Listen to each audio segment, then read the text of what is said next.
puedan comprender el concepto de esta enfermedad o de este síndrome, ¿bien? Traje esta definición de Bradway, un autor americano, define la insuficiencia cardíaca como un estado fisiopatológico caracterizado por la incapacidad del corazón para bombear la cantidad de sangre necesaria para abastecer el metabolismo de los tejidos, o bien para hacerlo únicamente elevando filtraciones. Ustedes han visto el concepto, ¿no? O la función fundamental del corazón. ¿Recuerdan la clase de fisiología? Cuando el corazón es incapaz de cumplir con esa función de bombear la sangre a todos los tejidos, entonces ese corazón se dice que está en insuficiencia cardíaca. Por X causa, independientemente de cuál sea la causa, ¿no? Por eso la insuficiencia cardíaca, además de ser una enfermedad, es un síndrome, porque tiene múltiples causas que van a hacer que ese corazón esté insuficiente, que no sea capaz de bombear. A eso se llama disfunción sistólica, que está afectada a la función del sístole, a que el corazón no puede bombear la suficiente cantidad de sangre para abastecer el metabolismo de todos los tejidos, ¿no? Pero a veces lo está haciendo, ¿no? Incrementando sus presiones de llenado, que significa que el corazón puede estar trabajando con presiones de llenado a las cavidades. El llenado puede estar afectado, pero por sus mecanismos de compensación el corazón puede seguir trabajando, tratando de compensar. Y cuando eso ocurre, cuando está afectado la función de llenado, se llama disfunción diastólica. Por ejemplo, un paciente puede tener insuficiencia cardíaca sistólica o diastólica. Sistólica porque está afectada la bomba y diastólica porque está afectado el llenado. Puede que se esté llenando mucho o se esté llenando poco. Y ambos van a provocar síntomas de insuficiencia cardíaca. Hay múltiples clasificaciones, ¿no? Por la insuficiencia cardíaca hay clasificaciones fisiopatológicas, clasificaciones clínicas, ¿no? Etiológicas, etc. Hemos resumido en este tipo de clasificaciones. Algunas son fisiopatológicas, no lo vamos a mencionar, por ejemplo, cuando en dependencia del predominio del fallo cardíaco, el corazón puede tener insuficiencia cardíaca anterógrada o retrógrada. Anterógrada generalmente cuando el corazón hacia adelante, no bombea, y hacia atrás, cuando la sangre regresa, también hay congestión vascular, congestión pulmonar, todo eso es retrógrado, ¿no? Esta es una clasificación más que todo fisiopatológica, ¿no? Ahora, de acuerdo al gasto cardíaco, la mayoría de las insuficiencias cardíacas son con gasto cardíaco disminuido, fundamentalmente cuando la insuficiencia cardíaca es sistólica, el mecanismo de bomba, cuando está afectado es con gasto cardíaco disminuido.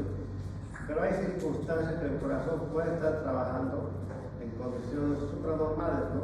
Porque la demanda es grande, por ejemplo, una anemia, una enfermedad tiroidea, están sobrecargando al corazón, haciendo trabajar en condiciones por encima de lo normal y se llama insuficiencia cardíaca con gasto aumentado. El corazón está compensando la situación, ¿ya? Ahora, según lo que hemos explicado al inicio, según si está afectada la sístole o la diástole, se llama insuficiencia cardíaca sistólica o diastólica, ¿ya? Y también hay, de acuerdo a las manifestaciones, como no han escuchado, hay pacientes que tienen manifestaciones de insuficiencia cardíaca izquierda, fundamentalmente por fallo del ventrículo izquierdo, ¿no? Hay otras manifestaciones por fallo del ventrículo derecho, o si fallan ambas cavidades, la insuficiencia cardíaca global, ¿ya? Y de acuerdo a la instauración del cuadro clínico, ¿no? Hay pacientes que empiezan su enfermedad de forma progresiva, ¿no? Con falta de aire, grandes esfuerzos, y fue progresando la enfermedad y eso se llama insuficiencia cardíaca crónica. Pero hay pacientes que debutan o ya tienen la enfermedad y ya son un cuadro agudo, ¿no? O sea, de presentación en cuestión de horas, ¿no? Y eso se llama insuficiencia cardíaca aguda, de acuerdo a la progresión o la instauración de la sintomatología del paciente, ¿ya? Todas estas clasificaciones, las más importantes obviamente son estas dos, ¿no? De acuerdo a las manifestaciones clínicas, para que uno pueda identificar a un paciente, y de acuerdo a las manifestaciones o a la instauración en el tiempo de los síntomas y además identificar si es histórica o diastórica. Generalmente lo que más manejamos en la parte clínica, ¿ya? Ahora, hay una clasificación de la American Heart Association, que es la New York Heart Association, la clasificación americana, ¿ya? Que aquel paciente, de acuerdo a la capacidad funcional, de acuerdo a la capacidad física que pueda llevar a cabo en su vida diaria, la clasifica en 4 estadios, ¿no? Clase 1, clase 2, clase 3, clase 4. En la clase 1 son aquellos pacientes que en su vida diaria lo hacen todo normal, no tienen ninguna limitación. O sea, pueden, aunque tengan la enfermedad, hacen su vida normal, ¿no? En la clase 2 ya el paciente tiene una ligera limitación. Digamos, antes caminaba más de 5 cuadras, ahora ya no lo puede hacer, hay una ligera limitación, ¿no? Su actividad física ordinaria, ya aparece síntomas, falta de aire fundamentalmente, ¿no? En la clase 3 ya hay una marcada limitación. A mínimos esfuerzos, caminar menos de 2 cuadras, el paciente ya tiene falta de aire, ¿no? Pero todavía no aparece un reposo, ¿no? Ya cuando el paciente ya está acostado tenga falta de aire, ya es un paciente que está en clase 4, ¿no? O sea, va evolucionando de la enfermedad de forma progresiva. El paciente, su capacidad física va a ir disminuyendo, ¿no? Obviamente nosotros, esta clasificación es bastante subjetiva, ¿no? No es una clasificación objetiva, es lo que para mí uno, para otro puede ser 2, digamos, ¿no? Eso nosotros lo sacamos del paciente al interrogatorio, no como su actividad física. Pero a veces es bien difícil, no es lo mismo la actividad física de un joven que de una persona mayor, o sea, es más subjetiva, ¿no? O sea, las actividades físicas de un adulto mayor no se pueden comparar con un joven, ¿no? Hay que ver, cuando uno interroga, de acuerdo a lo que hace normalmente el paciente de sus vidas ordinarias, ¿ya? Por eso es una clasificación bastante objetiva, pero que nos ayuda a guiar también el tratamiento, porque me puede llegar un paciente también en clase funcional 4, yo con el tratamiento lo puedo mejorar, o puedo llegar a clase 3, a clase 2, a clase 1, puede ir mejorando con el tiempo, ¿cierto? Esto se parece a la clasificación de los grados de disnea, ¿no? Tiene un poco eso. Más o menos, o sea, en base al grado del principal síntoma que se analiza acá la falta de aire, ¿no?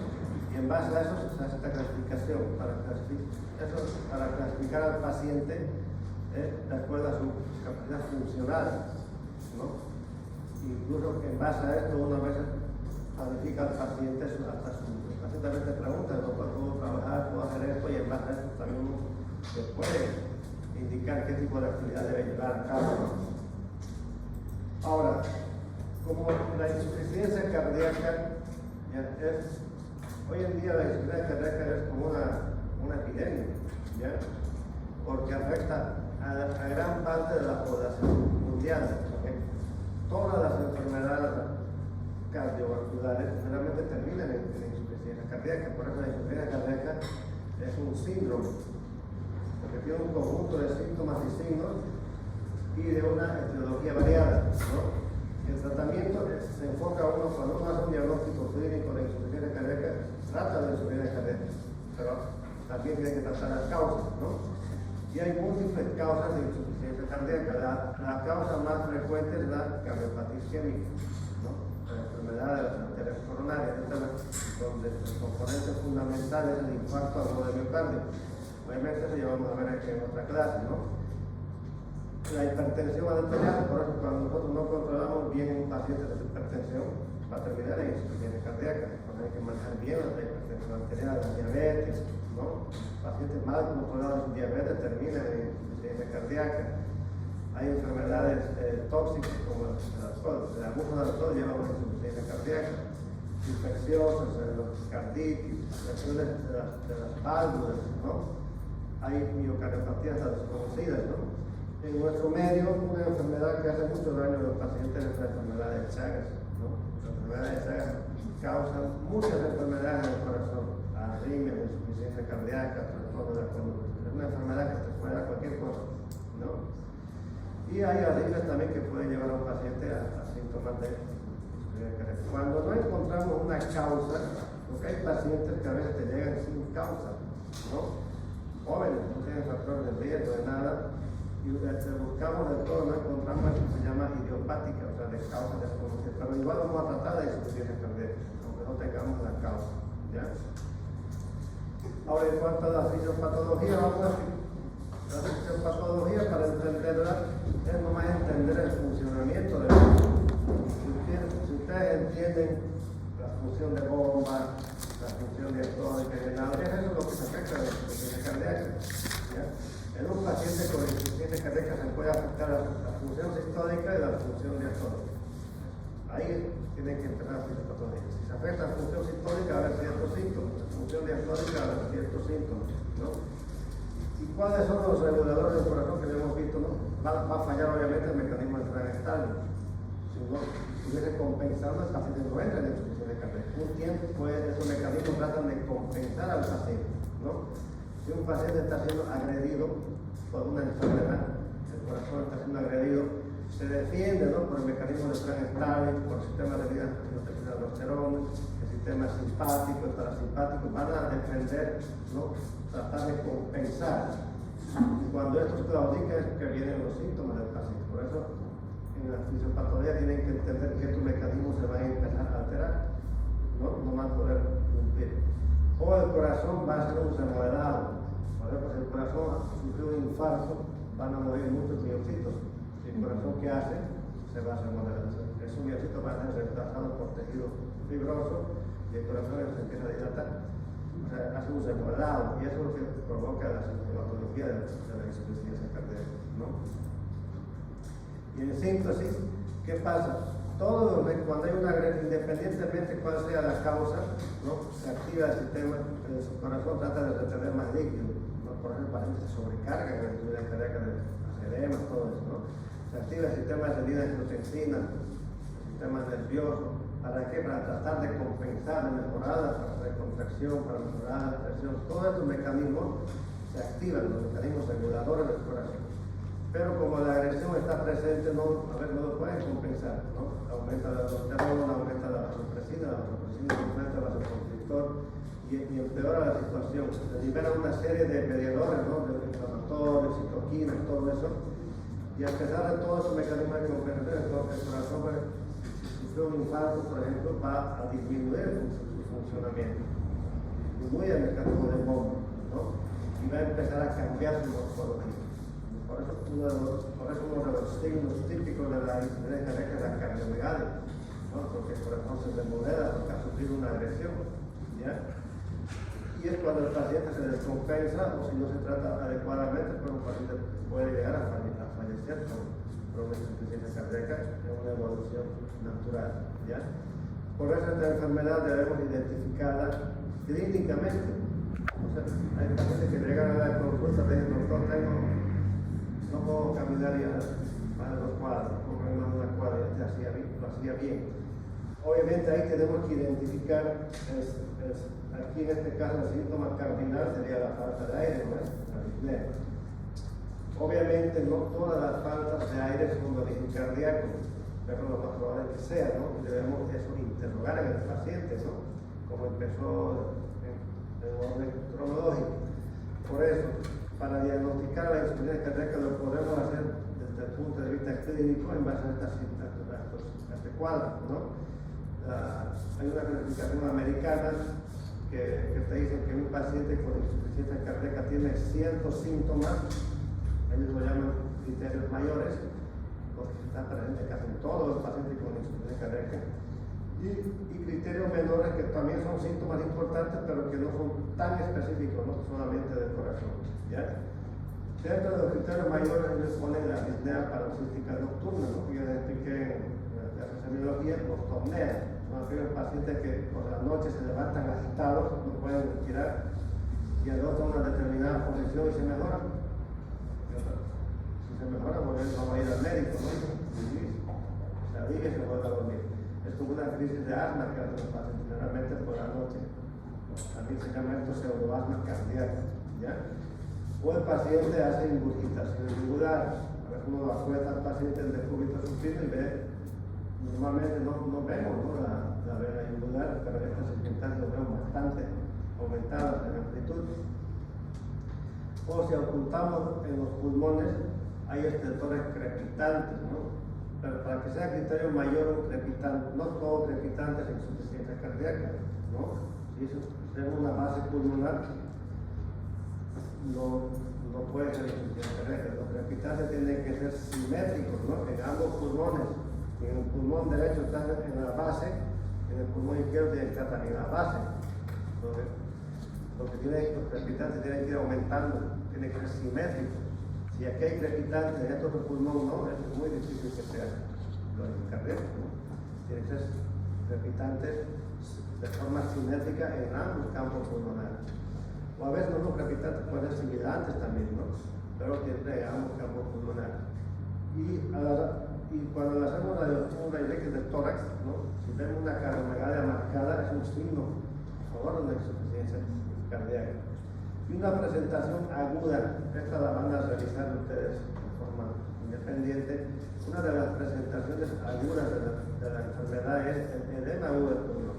Aquel paciente que se levanta fatigado, con necesidad de aire, una falta de aire intensa, y la aparición aguda, ¿no? La aparición abrupta, y sí o sí ese paciente va a llegar porque se está ahogando, porque sus pulmones se están llenando de líquido.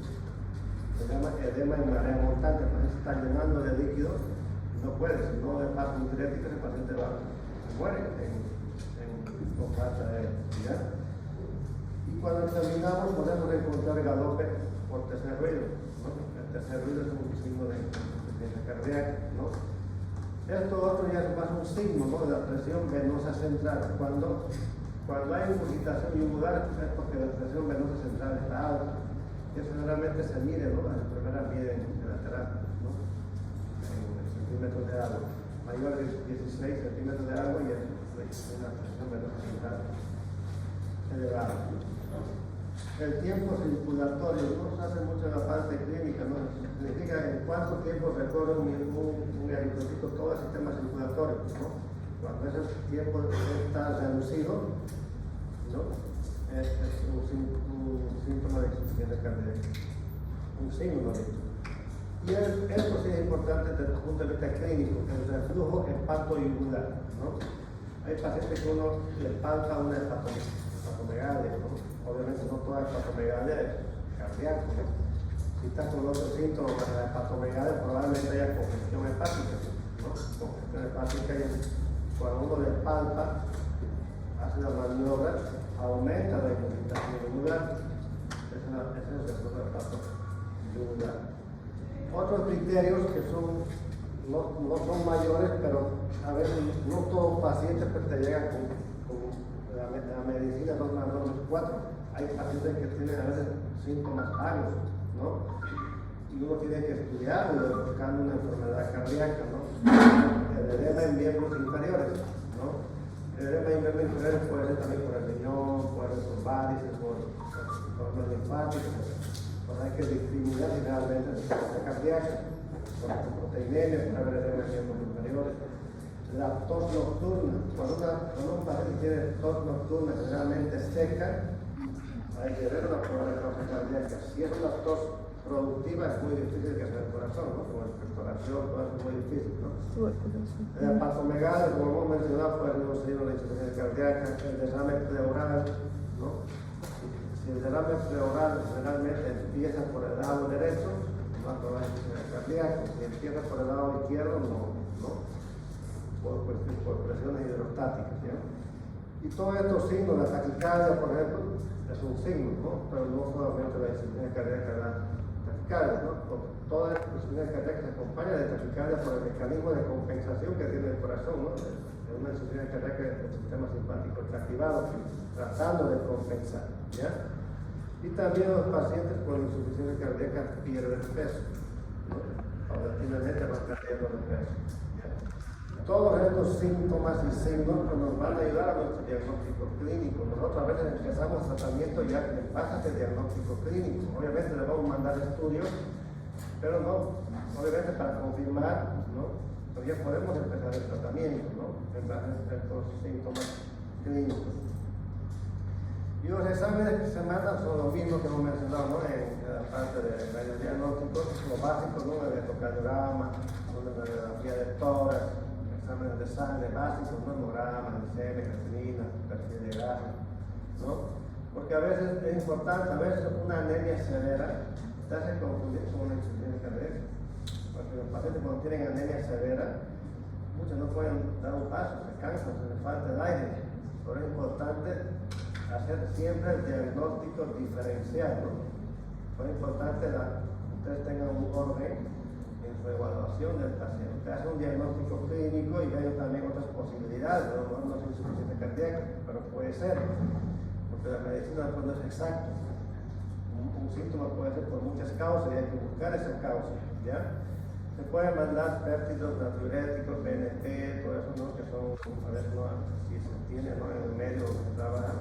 Y un examen importante que siempre mandamos es el electrocardiograma Doppler. Estos son los exámenes más básicos para diagnosticar la insuficiencia cardíaca. No para diagnosticar, para confirmar. Ya el diagnóstico clínico es importante, ¿no? Que casi el 90% de diagnóstico lo podemos hacer clínicamente, ¿ya?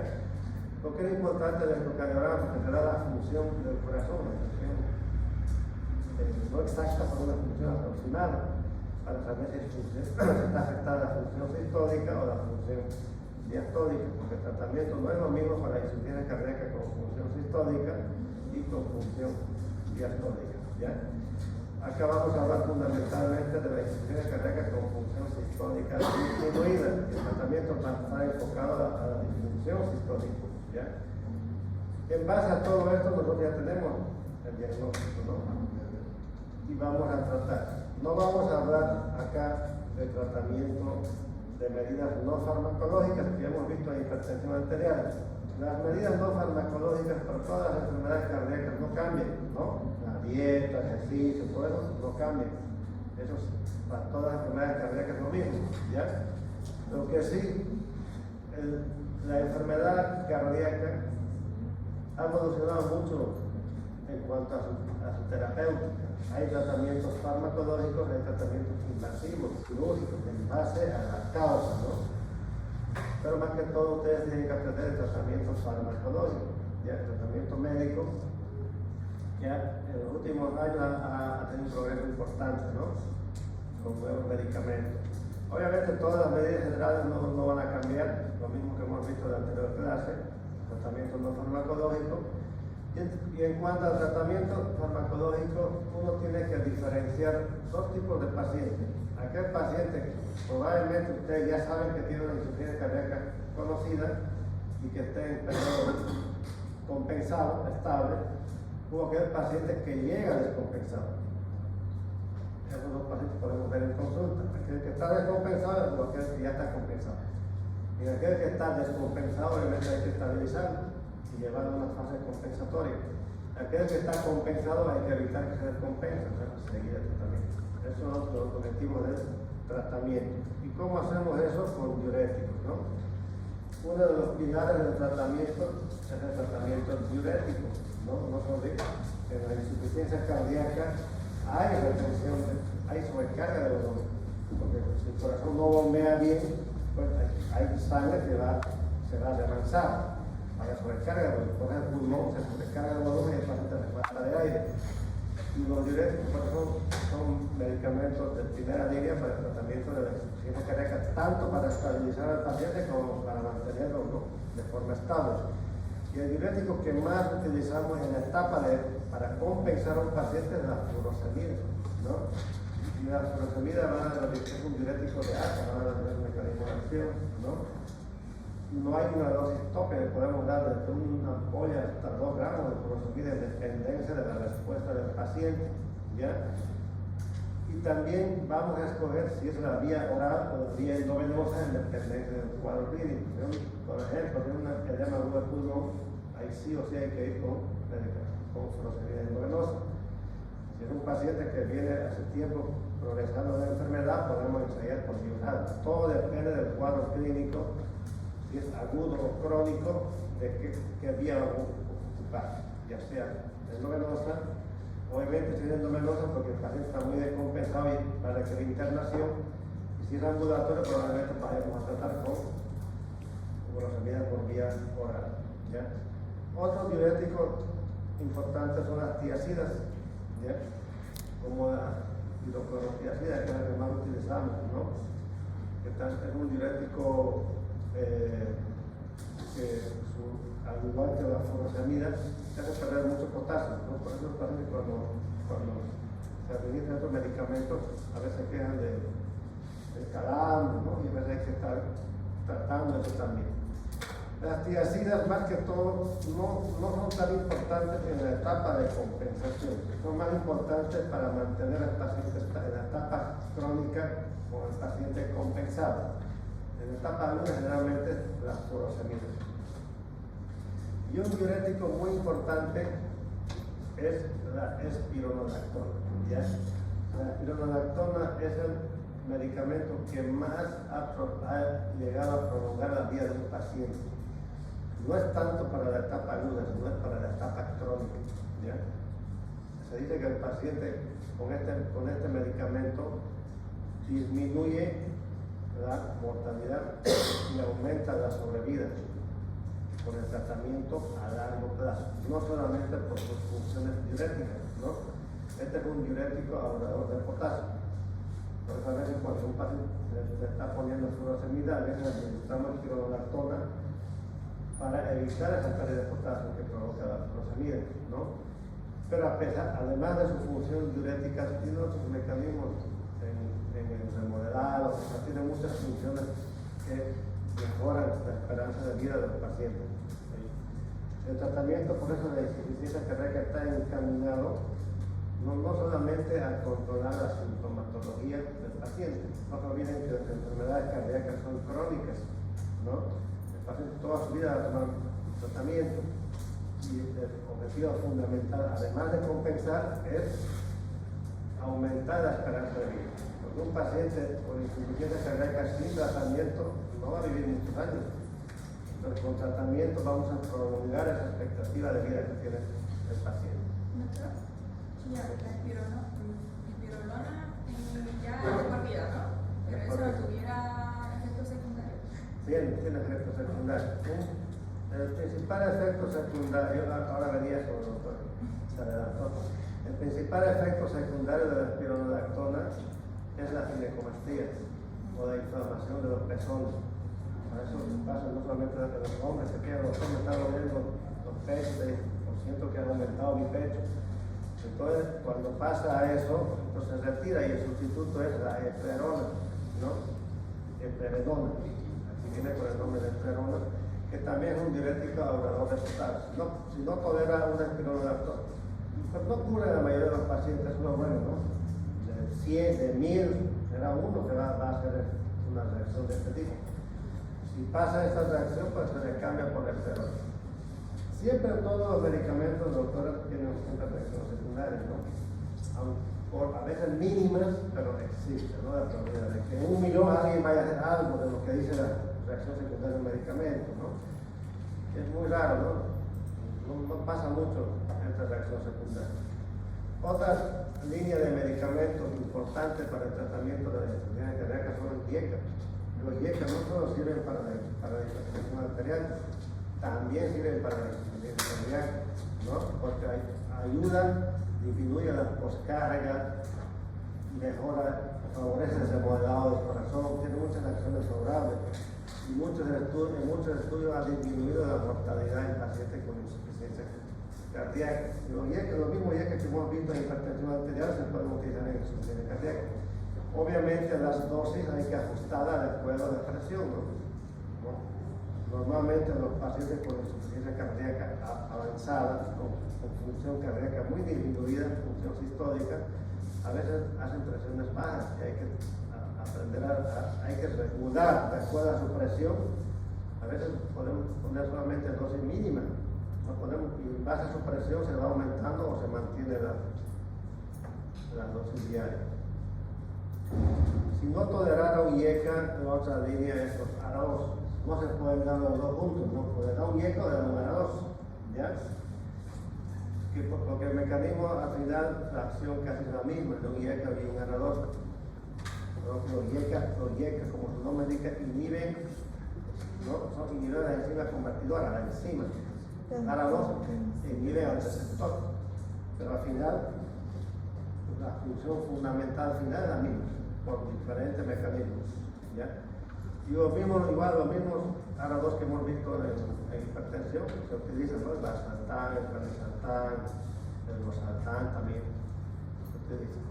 Los beta-bloqueadores son de primera línea para el tratamiento de la insuficiencia cardíaca. El más importante beta-bloqueador es el carvedilol, es el que más ha logrado disminuir la mortalidad. El bisoprolol y el metoprolol son los tres mejores beta-bloqueadores para un paciente con insuficiencia. El que tengan los pueden utilizar, ¿ya? El mejor es el carvedilol para la insuficiencia cardíaca. Las dosis igual se van ajustando de acuerdo a la presión y de acuerdo a la frecuencia cardíaca. Estos son nuevos medicamentos, al menos en nuestro medio, no es que sean tan nuevos, ¿no? Hace años que ya estaban en el mundo. Por ejemplo, a Bolivia han llegado recién el año pasado, ¿no? Y que son el primero que dice inhibidor de la diacilidecina, que combina el sacubitrilo, que es un inhibidor de la diacilidecina, y el valsartán, que es un ARA2. Es una combinación de dos medicamentos que ha venido a sustituir a los IECA o a los ARA2. ¿No? Si el paciente tomaba diamantes IECA o ARA2, hoy en día ya se lo sustituye por sacubitrilo valsartán, que vienen en diferentes fórmulas, ¿no?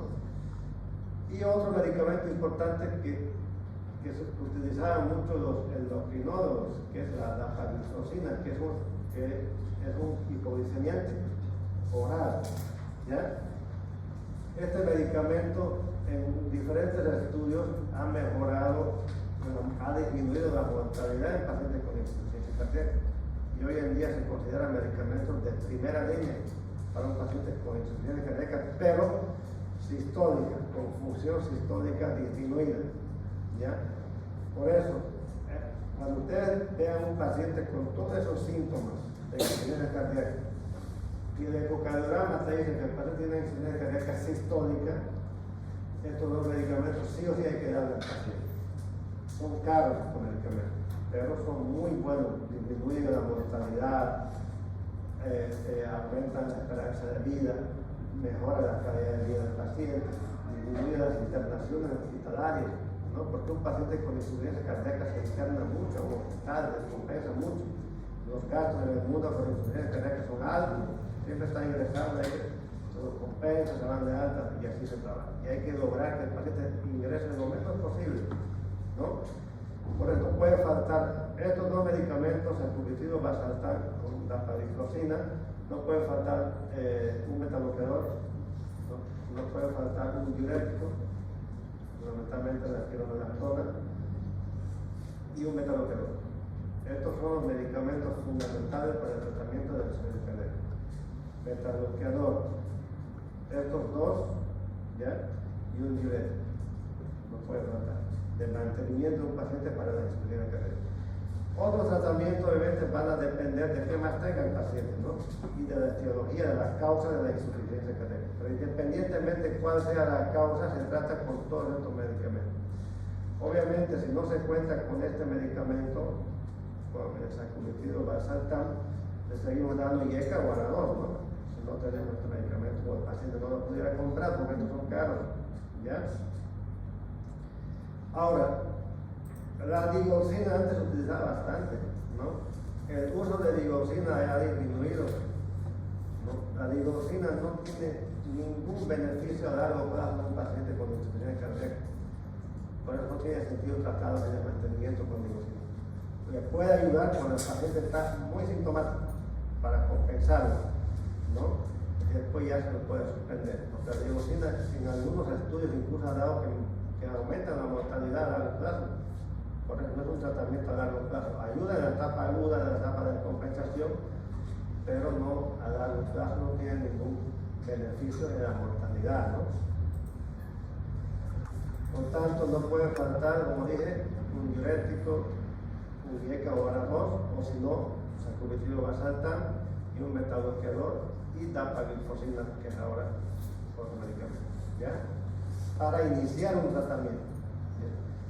Obviamente, a veces el paciente no va a mejorar, con el tratamiento farmacológico, ¿no? Y hay otras opciones, ¿no? Si un paciente porque un paciente con insuficiencia cardíaca hace muchas complicaciones, no solamente se descompensa, no solamente hace un edema o pulmón, hace arritmias, etc. Y a veces hay tratamientos antiarrítmicos como la amiodarona, que es un antiarrítmico, o se puede colocar un desfibrilador, porque un paciente con insuficiencia cardíaca puede hacer una parada cardíaca en cualquier momento por una arritmia maligna, y a esos pacientes se puede colocar un desfibrilador, ¿no? Ahora, también existen otros tratamientos invasivos con marcapasos, ¿no? El marcapaso normal, el marcapaso convencional no te mejora la función cardíaca, pero hay otros marcapasos que se llaman sincronizadores, ¿no? Que no son tratamientos curativos, son tratamientos para mejorar la sintomatología del paciente, son tratamientos paliativos, ¿no? Para mejorar. Lo que uno busca en un paciente cardíaco es mejorar, además de la esperanza de vida, la calidad de vida del paciente. El paciente quiere sentirse bien, quiere vivir tranquilo. Sabe que no se va a curar de su enfermedad, pero hay que tratar de que viva libre de síntomas.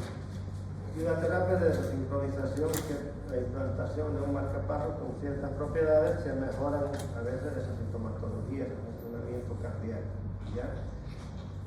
Obviamente, en dependencia de la causa, hay tratamientos quirúrgicos.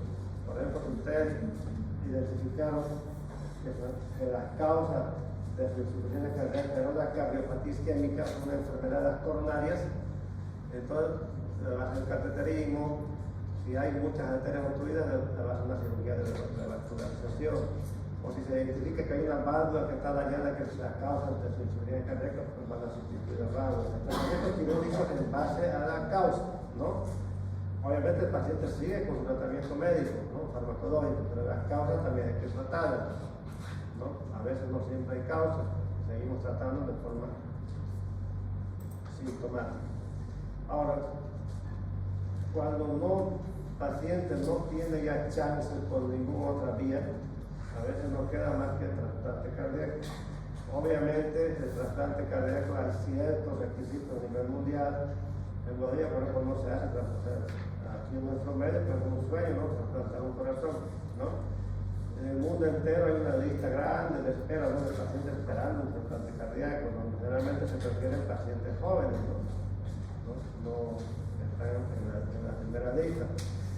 Esto obviamente va a mejorar, ¿no? Le va a dar una nueva esperanza de vida al paciente, ¿no? Pero como les digo, en Bolivia puede ser una utopía, ¿no? No se hace el trasplante cardíaco.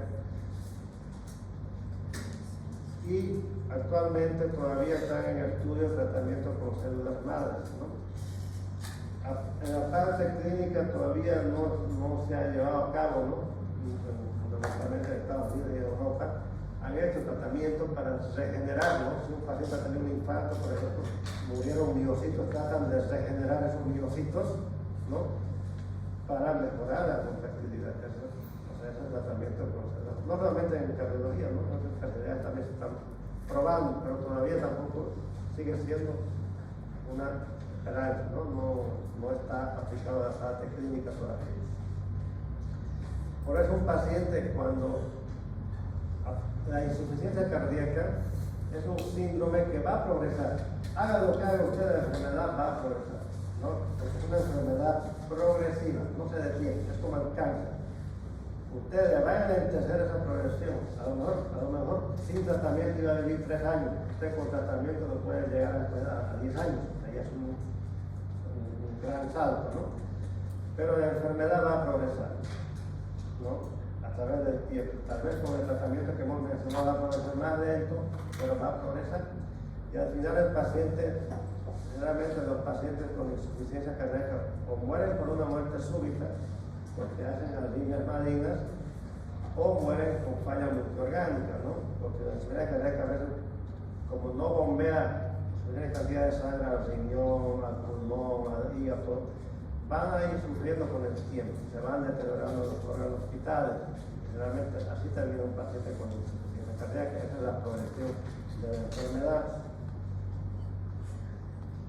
Y cuando un paciente ya, cuando el tratamiento que ustedes ya que le daban normalmente, pues el paciente se sentía bien, ya no le hace efecto, para mí ya tiene efectos el carvedilol, el que se llama hipotensar, no le puede poner carvedilol porque hipotensa, no le puede poner otro medicamento, etc. Cuando ya no toleran estos medicamentos, se dice que el paciente entra en una fase de insuficiencia cardíaca terminal. Y en esa fase le queda menos de 6 meses de vida. Porque ya no tolera los medicamentos, constantemente el paciente se está internando para tratamiento de endovenoso, etc. Y ahí que se hace como el cáncer, tratamiento para que el paciente pueda fallecer en condiciones óptimas, no se puede llamar óptimas, sin dolor, ¿no? El paciente tratar de que ya en su última etapa va a vivir más en el hospital que en su casa, pero hay que tratar de paliar, ¿no? Como hacen los pacientes con cáncer terminal, eso lo digo. El paciente va a parar más internado que en su casa, constantemente hinchado, descompensado, etc. Porque ya los medicamentos ya no le hacen efecto, ¿no? Si no se trasplanta ese corazón, acá no tiene el mundo en general, porque es muy difícil llegar a un trasplante cardíaco en cualquier parte del mundo, ¿ya? Generalmente los pacientes cuando llegan a esta fase terminal, realmente su función cardíaca es muy baja, por debajo del 20%. Constantemente están en tratamiento, internación, y no tienen buena respuesta al tratamiento. Y ese paciente que ya es tratamiento paliativo. ¿Está bien? Por eso se dice, vamos a terminar la clase con esta frase que dice, la insuficiencia cardíaca es el irónico fracaso del éxito. ¿Qué significa esto? Hoy en día han crecido tanto, han salido tantos tratamientos para las enfermedades cardíacas, ¿no? Han mejorado las terapias para un paciente con infarto, por ejemplo, con cardiopatía isquémica. Hay muchas opciones de tratamiento, que antes los infartos se morían, antes de llegar al hospital. Hoy en día ha disminuido la mortalidad, digamos, por infarto, pero ese paciente que se infartó va a terminar en insuficiencia cardíaca. ¿No ves? O sea, usted tuvo éxito en el infarto, pero ese paciente va a terminar con insuficiencia cardíaca. Todas las enfermedades cardíacas van a terminar en insuficiencia cardíaca, ¿no? La ciencia ha logrado que las personas hoy en día vivan más, ¿no? Haya mayores opciones de tratamiento, pero todas estas enfermedades van a terminar en insuficiencia cardíaca, hay que tratar la insuficiencia cardíaca. ¿Está bien? Bueno, eso sería. Van a realizar ustedes de autoestudio edema agudo del pulmón, que es la presentación aguda de esta enfermedad. ¿Ya?